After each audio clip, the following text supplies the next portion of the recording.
Happy Thanksgiving all. This is not your typical Thanksgiving dinner. We're going to pass the food and we're going to think about some of the holiday survival guide tips. Weight loss coach Margaret Marshall is sitting down to a pre-Thanksgiving dinner with a group of clients, friends, and family at her home in Ronkonkoma. Thank you. Where they will discuss and apply some important tips from Marshall's Holiday Survival Guide. The national average weight gain between Halloween and New Year's is about 13 pounds. So I wrote this holiday eating survival guide because I thought here on Long Island we have to bring that statistic down. And over the years I've had many clients work with this holiday eating survival guide and they've had so much success with it. For the past 25 years, Marshall, who is president and founder of Margaret Marshall Associates, has coached almost 10,000 Long Islanders, arming them with knowledge on how to improve their lives through eating. So what you want to do as you're eating is to pay attention to your breathing. Marshall, who went from a size 16 to a 10 and maintained that size for more than 25 years, chronicles her journey along with those of her clients in a new book called Body, Mind, and Mouth, due to come out in January. She says her holiday survival guide is important because the holidays are an easy time to lose track.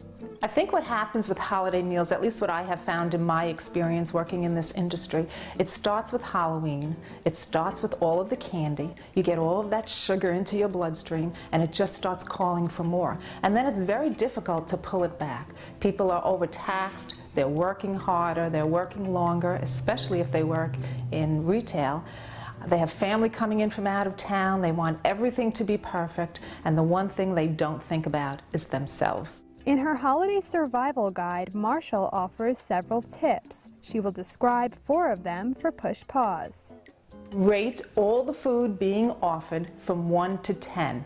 1 being your least favorite and 10 being your favorite. And then eat your 8, 9s, and 10s. And if the most fattening food on the table is an 8, 9, or 10, you need to eat it.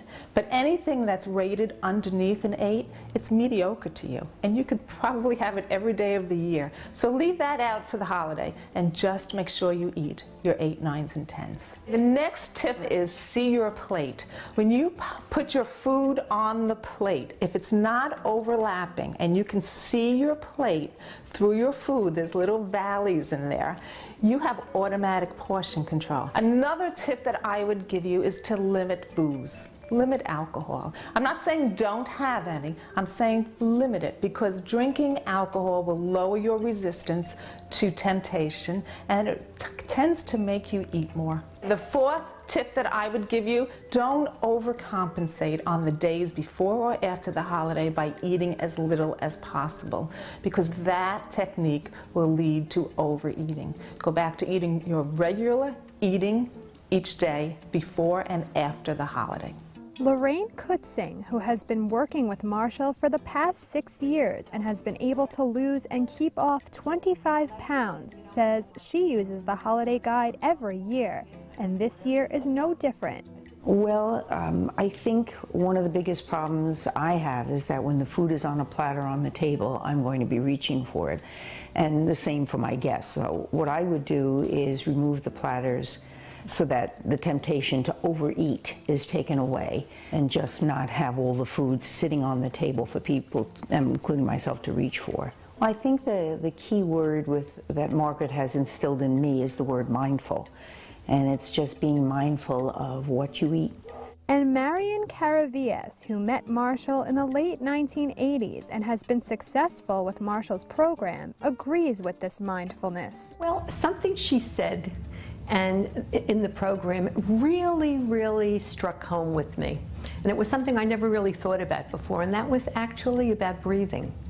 It was about when you eat and when your body lets out this little sigh that tells you you're full. And when it occurred to me the first time, I was amazed because I really was full and there was food on the plate and I left it. Marshall says that while this is a holiday often dominated by food, the most important thing is family. And the food becomes secondary when you're with people that you love. From Ronkonkoma, this is Nicole Indelicato.